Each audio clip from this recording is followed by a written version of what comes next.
Hello everyone, Milk here, picking right up where we left off over on Svartalfheim.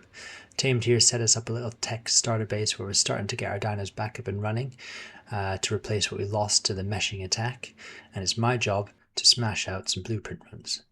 I'll release a proper video on this if this map ever gets released on the official cluster, as I suspect it will at some point, of these blueprint runs. But this cave was absolutely cracked for drops, with some of them doing an instant respawn. Uses the same loot table as the deep sea underwater crates, so you've got the chance of getting flak and good fabricated BPs. So I was on the blueprints, James was on the base setup, and we were trying to get back up on our feet after having lost everything in the last couple episodes. The rest of the guys, meanwhile, have been working hard on aberration, but we'd gotten to the point where we were now the dominant tribe. There wasn't really any PvP over there, and obviously your dinos are quite limited on aberration. So they were keen to start moving everything off, and we decided we were going to take over Pat Cave on the island. So that involved getting some engrams for the guys and starting to move everything off aberration. So here we are over in the Alpha Dragon boss fight, one of the more challenging boss fights on the island. We're using the Stegos and Shotgun tactic, using a Mororex to deal with the ads. At the time, I was quite new to the Mororex, and as I've mentioned in previous episodes, this was a dino specific to this official modded cluster and was, under no doubt, one of the more broken editions. It's got a UT Fear, it's got a Thyla Bleed, it's got a Knockback War Stomp, it's got a Reaper Tail Swipe, it can go proper camouflaged, like more invisible than a Rock Drake, and it's got an inbuilt saddle and a lot of HP. And it's got a free heal if it doesn't get damaged for 5 minutes. So it is basically a all-round overpowered dino with no real weakness.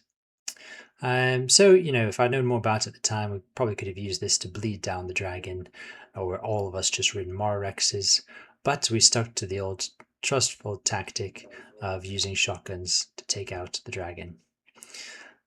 So they're all sitting on the Stegos for protection and shotgunning when safe, and it was my job to deal with the ads. I can't, is it? Oh, you fight.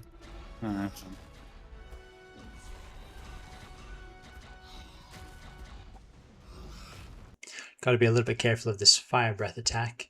It does, I think it's 20% damage to your dino, and the dragon also has a bonus damage modifier against carnivores. So the Stegos are a bit safer, but the Mororex does take quite a beating from it. But from a distance, all good. You can just shoot it down. Simple as that. Okay. And I think it's like 600 element now on ASA for the Alpha Dragon, which was more than enough for us to get set up and established over in the Pat Cave.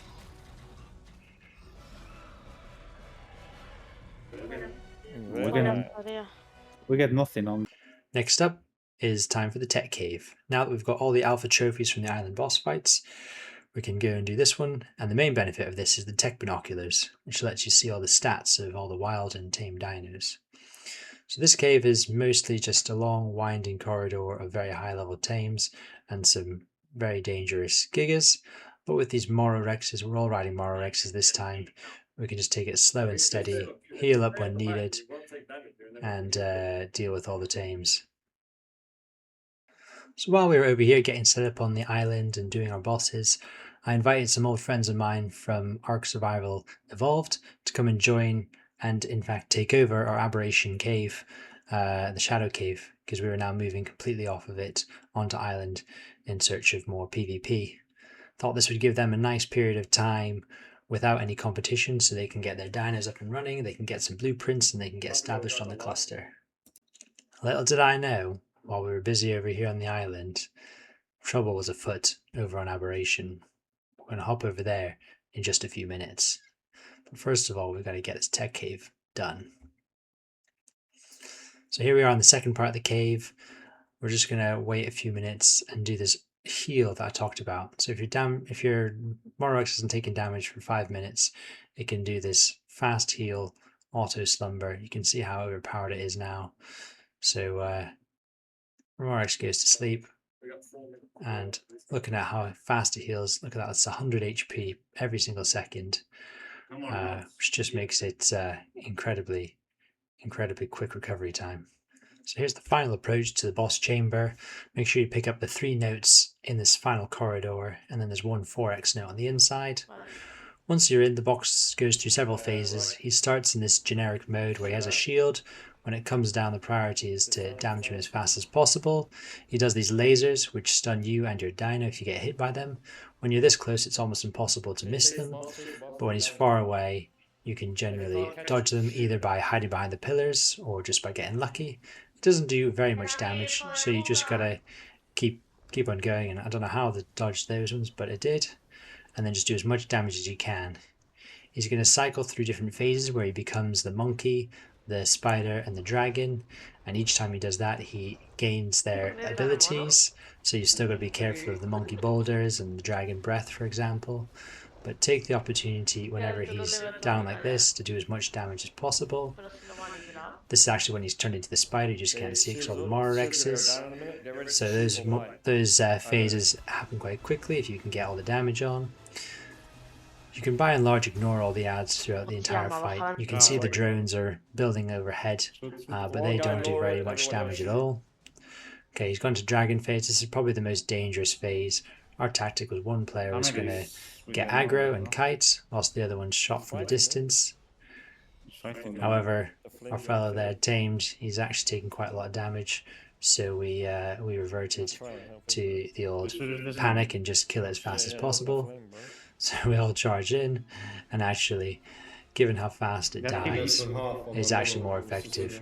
Each of those breaths does about 20% damage to the Mororex, so you got to kill it fast, but the Mororexes do have quite a lot of health to withstand the rest of the fight. And then it's time for the spider. Rinse and repeat. You'll sometimes get a 4th phase where he converts into one of the random ones again, but if you get to that point, it won't have full health. The timer on this fight is not a problem. It's all about doing damage in that generic phase when he has the intermittent shield, and if you need to, taking a moment to keep on top of the ads so you don't get overrun. All in all, pretty straightforward boss fight. It won't have full health. It will not have full health when it transforms. We need to clap. Monkey.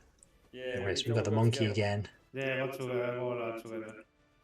Our Mororexes are getting pretty beat up. Mine's on 50% HP. I can see some of the other ones are even more bloody. And you just got to avoid the boulder. The boulder can sometimes kill you off your tame.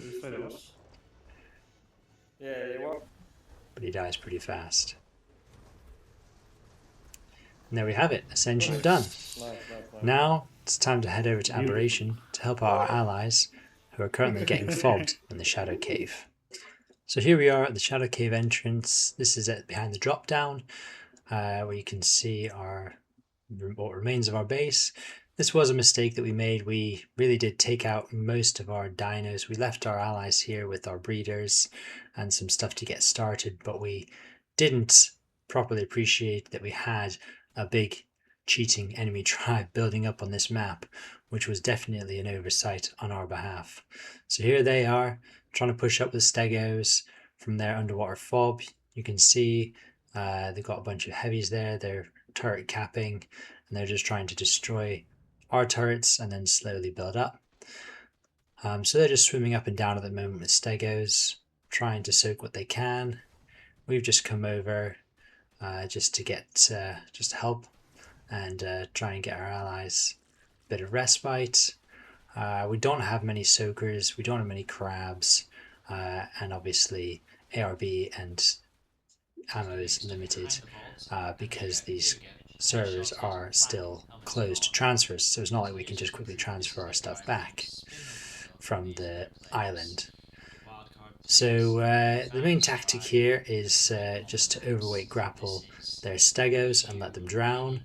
If they push in too close, we've got crabs to pick them, and then we're just soaking what we can in between their crabs coming up and grabbing our stegos. We do have the advantage of more numbers. And really, if we had more stegos and more explosives, what you really got to do in defense is obviously push the enemy fob. But we are a bit lacking in expendable kits, expendable stegos, so we're just trying to get our turret settings right, kill some stegos, and demoralize them at this stage. So you can see me and my buddy Steel's there. We're grappling them. We need one more on the grapples because two of us can't quite overweight the stegos. And what they're doing here is they're trying to run in below foundations and then push foundations from below, which is really what they should be doing. But instead, they're spending most of their time swimming around in circles on stegos. We're occasionally coordinating our grapples and drowning them, and sometimes we're grappling them. When they get too close, our crab just goes in and picks them. And then because this is a wonderful game with no bugs, sometimes they end up in the mesh and they die. So we're just trying to get ourselves coordinated. At this point in the defense, we weren't all on the same Discord, so we were just getting that sorted to make it make our attempts more coordinated. You can see there our turrets are on a nice wall, so nothing floating around in the water there can soak. They only get shot once they get grappled and pulled in, or once they start to try and push in. But similarly, we're finding it hard to push anything down there with the stego. If we run out, that crab just comes and grabs us. So it is a bit of a stalemate at the moment, but we are getting kits from them. We are killing their stegos. There we go, we finally coordinated some grapples. You can see that stego is overweighted and is below the water. The guy's trying to save it, but it's just going to slowly drown. Their only option there is to get a car key to come and grab it, and then try and get it to the water, try and get it to the vacuums so it can breathe. But that's quite difficult given how small those vacuums are. And the layout of that entrance, that water entrance. So there they go, they're trying to grab it.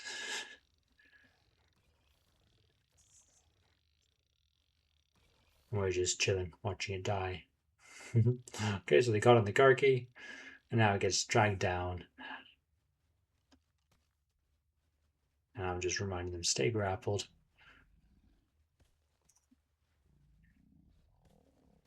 And then sure enough, it drowns in a minute. They haven't been on the cluster that long either, so they don't have infinite numbers of stegos. They don't have decent stego saddles. Their flak isn't great. So they realized very shortly after this that they aren't making any progress. They can't soak anything. They can't rocket run. It's just going to be one of those Ark wars where you just wait until one team gets demotivated and quits.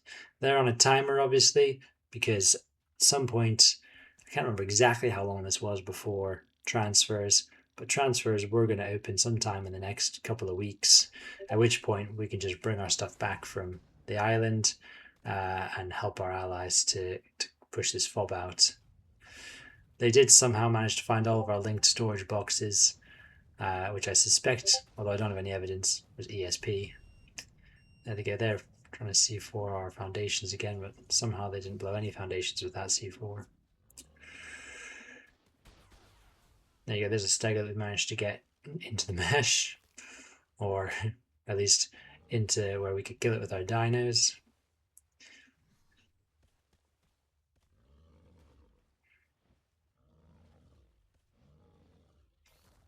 So they're really not making any progress.